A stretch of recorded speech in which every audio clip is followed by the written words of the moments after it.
Happy July, everybody. Next month, we're going to be playing some college football games. Now, before we get to late August, early September, before we kick things off, it's time to put it all out on the line. It's time to make some Big Ten bold predictions for the 2024 season. From LA to Piscataway, all Big Ten all year long. This is Big Ten 10. With so much change in the Big Ten this season, no more divisions, 4 new West Coast teams coming in, the hodgepodge that is these Big Ten conference schedule, I think there's bound to be some unexpected things that are going to take place, things that we had no idea were going to happen.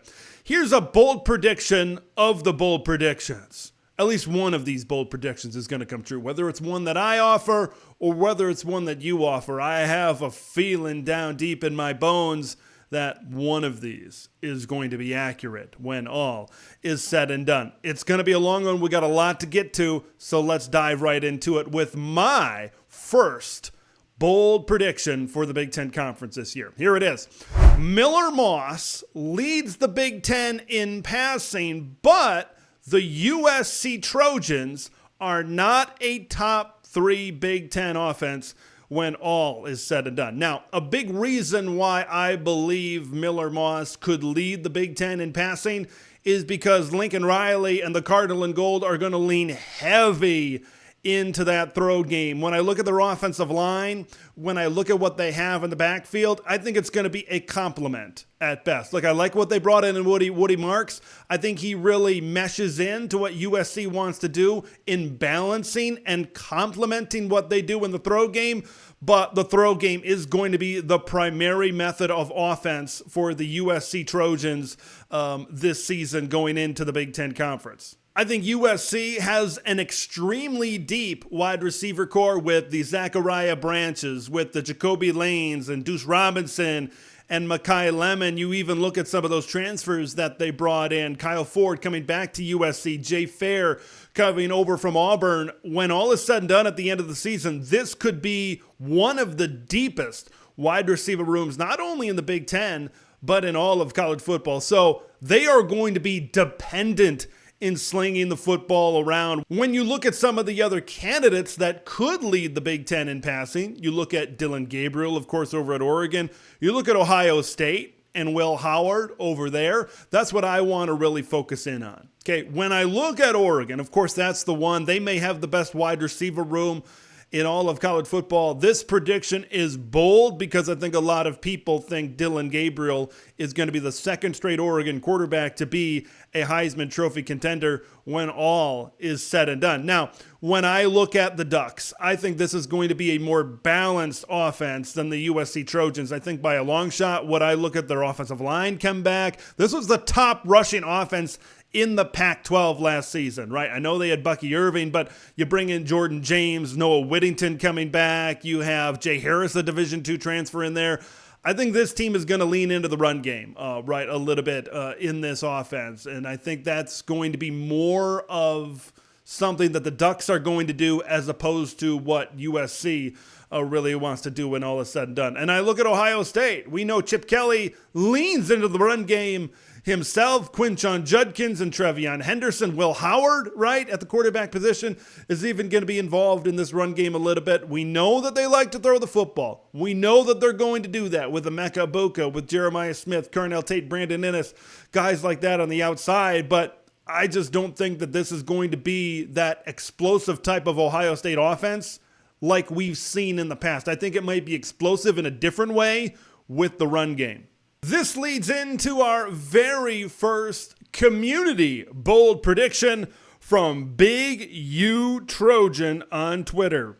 USC has one conference loss, that being to the Michigan Wolverines. Now, if this bold prediction from Big U Trojan does come true, the Trojans are one in the race to make it to Indy, to get to the Big Ten championship game, obviously, with an 8-1 Big Ten record. And number two, they are a candidate to get into the college football playoff, even if they lose to both Notre Dame and LSU, because this would involve victories over Wisconsin, Penn State, Rutgers and Nebraska. Now, the good thing for Trojan fans, all 4 of those games that I mentioned are at the LA Coliseum. They're at the friendly confines. They get some home cooking maybe against some of these more difficult teams on their schedule outside of the Michigan Wolverines. But this is a Big Ten schedule when all is said and done. Watch out for Minnesota on the road early on in the season. They got to go on the road to Maryland. Okay, Maryland could be undefeated going into that football game. Personally, I think this is pretty darn bold. A lot's got to go right. You probably got to have the best Lincoln Riley offense of the USC era. That goes back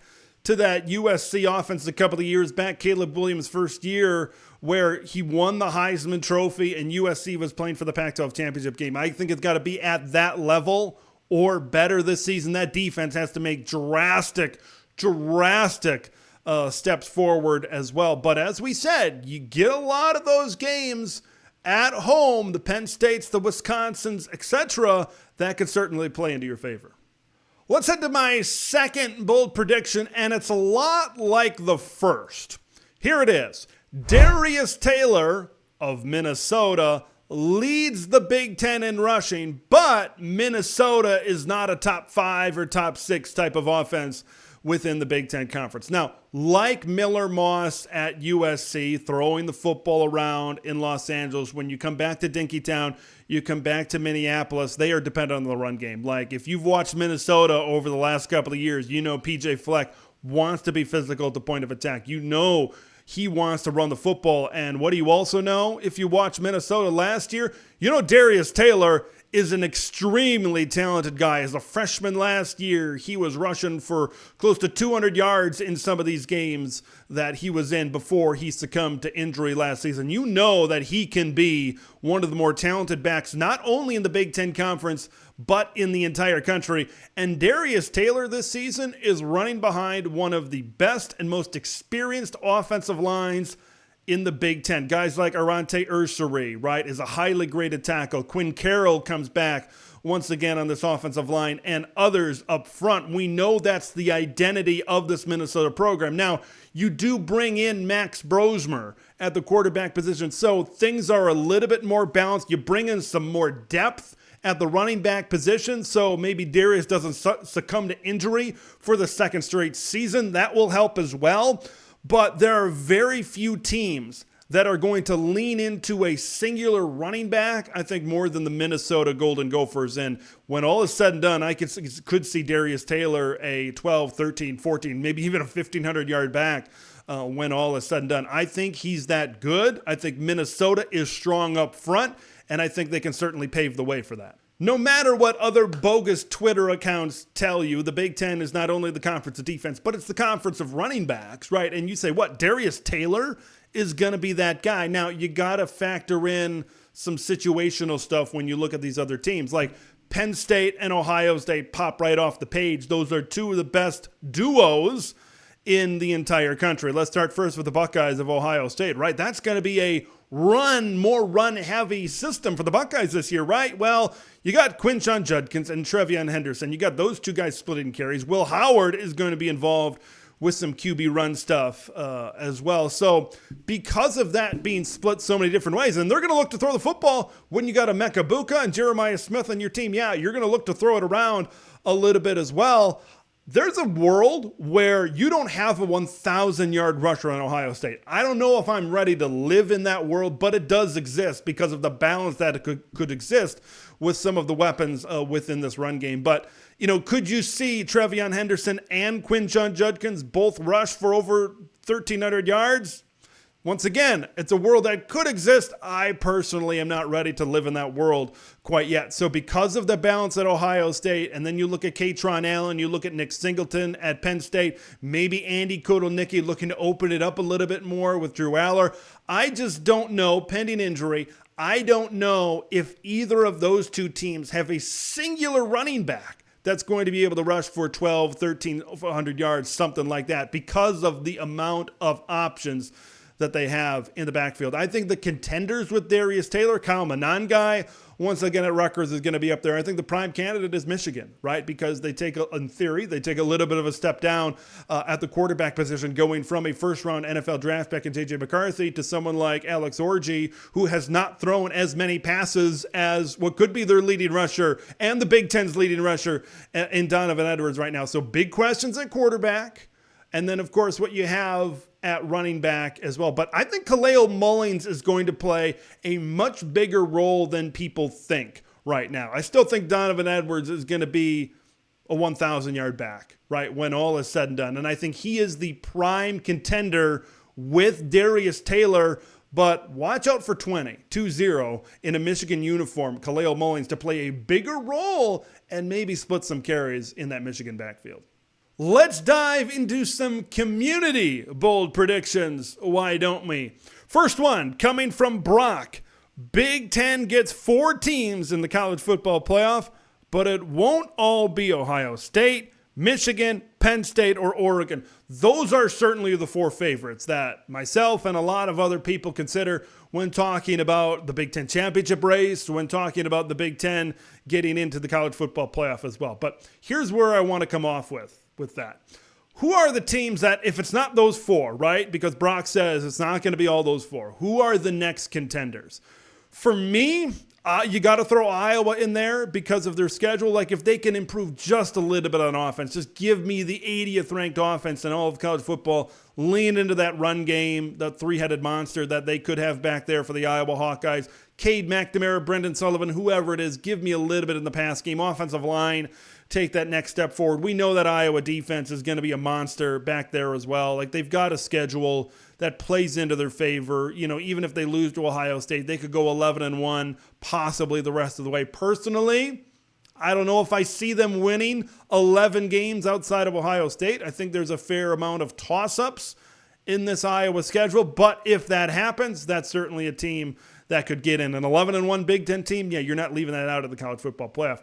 How about Noel Kusum coming off the top rope with a series of bold predictions? But I'm going to quickly hit in on some of these. First, let's start with Rutgers making the college football playoff. Now, here's the thing. It's kind of a double-edged sword with the Scarlet Knights, because everybody talks about, hey, they could win 8 games.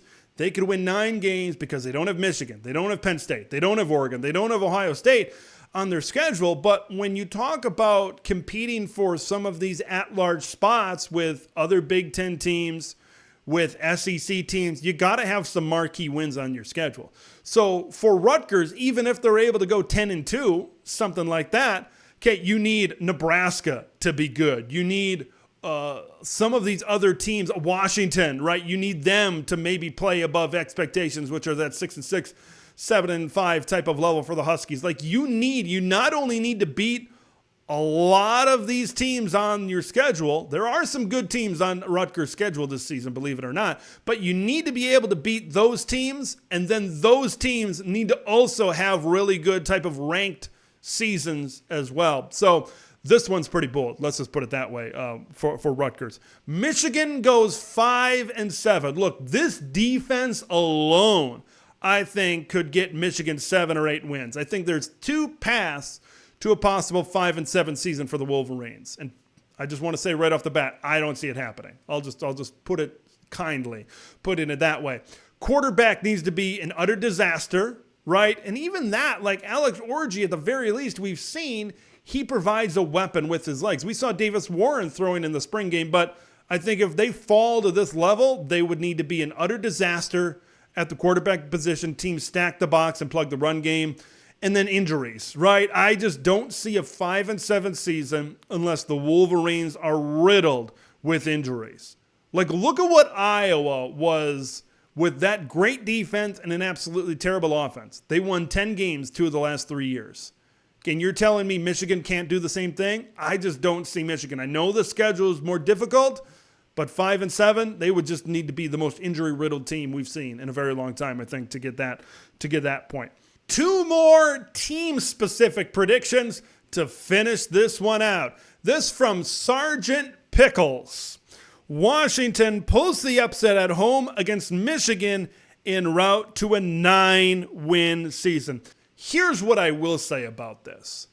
If this does happen, if this upset is indeed pulled, then maybe a 9-3 season isn't the most far-fetched thing in the world. Now, as I currently look at this, early in the month of July, I think Washington is a 6-6, 7-5 type of football team. I think they're going to have to rebuild to kind of get back to that level, that 10-win type of level that you were able to see this year, national runner-ups, 14 wins for the Washington Huskies this past season. But if they are able to beat the Michigan Wolverines with a favorable early season schedule, all of a sudden I think that shows us that Will Rogers is that dude, because I think in order for them to beat Michigan, they need to be able to move the football down the field, and Will Rogers needs to be that quarterback. He needs to be that 4,000-yard type of guy that he was in Mike Leach's system over at Mississippi State. These wide receivers need to be really good and play above the level of expectations as well. Jeremiah Hunter needs to be a guy. Giles Jackson, Denzel Boston, they need to step up. And then the run game, right, with Jonah Coleman and Cam Davis needs to be a two-headed monster, and they need to try to find a way to play into maybe some of their weaknesses. That is the offensive line. Get rid of the football a little bit quicker. Get these guys out onto the perimeter and maximize their speed in space, that kind of thing as well. Like, if they do get to this 9-3 level, if they are able to beat the Michigan Wolverines, like Sergeant Pickles is saying right now, you're looking at losses to an Iowa or USC, and then Penn State and Oregon. The last prediction is bold, but it cannot be bold. It's kind of, once again, a double-edged sword here. Coming from Crab Cakes and Football, Maryland goes 8-4 and offsets a loss with a win over USC, Oregon, or Penn State.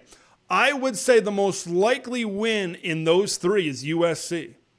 Okay, you'll see my season preview with Ahmed Gafir from Inside the Black and Gold. He's kind of calling his shot with that Maryland win over USC. USC's got to travel across the country to Maryland, a team that could be undefeated at that point. Just watch out for it. Just watch out for it. That's all I'm saying here right now. But when we specifically break down this prediction right now, it is bold because Maryland has never won 8 regular season games in the Big Ten era. The last time they did that was 2010. That was the Ralph Regent era over there at Maryland. So it's bold because it's unprecedented and never happened before. Now, they have won 8 games the last 2 years when you factor in their bowl victories, 7-5 in the regular seasons, and you add on the extra one. So they've been right on the cusp of getting to that level.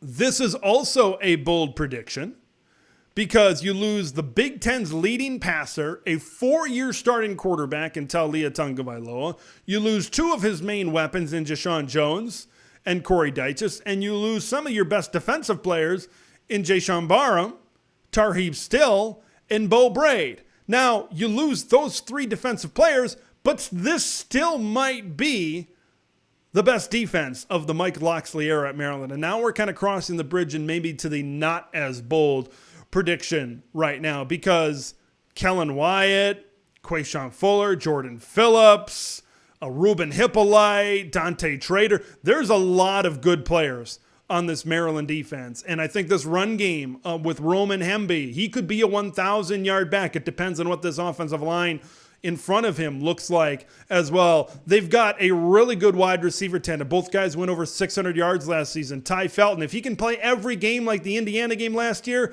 yeah, he's going to be a Biletnikoff Award type of guy. Caden Prather is out on there as well. I think it all comes down to MJ Morris at quarterback, right? He's young, but he's talented. He's mobile. He can push the football down the field. He seems to be the leader in the clubhouse right now, the best option for Maryland going forward. Look, he's not going to be Taulia Tagovailoa right away, but he just needs to be good enough to put the ball into the hands of these playmakers on the outside. Maryland leans into the run game. This defense really takes some big steps forward. 8-4, considering their schedule, is very doable for the Maryland Terrapins. Boy, all you guys, you came off the top rope today. Some great bold predictions. I can't wait. Next month, we are going to be playing some college football. Minnesota, North Carolina kick things off on that Thursday night. I can't wait. We're going to have all kinds of coverage 2 weeks away until season previews kick off July 19th with the Michigan preview here on this network. Until then, we'll see you in the next one. I'm Big Ten Ted. Thanks for watching Big Ten Ted, where it's all Big Ten all year long.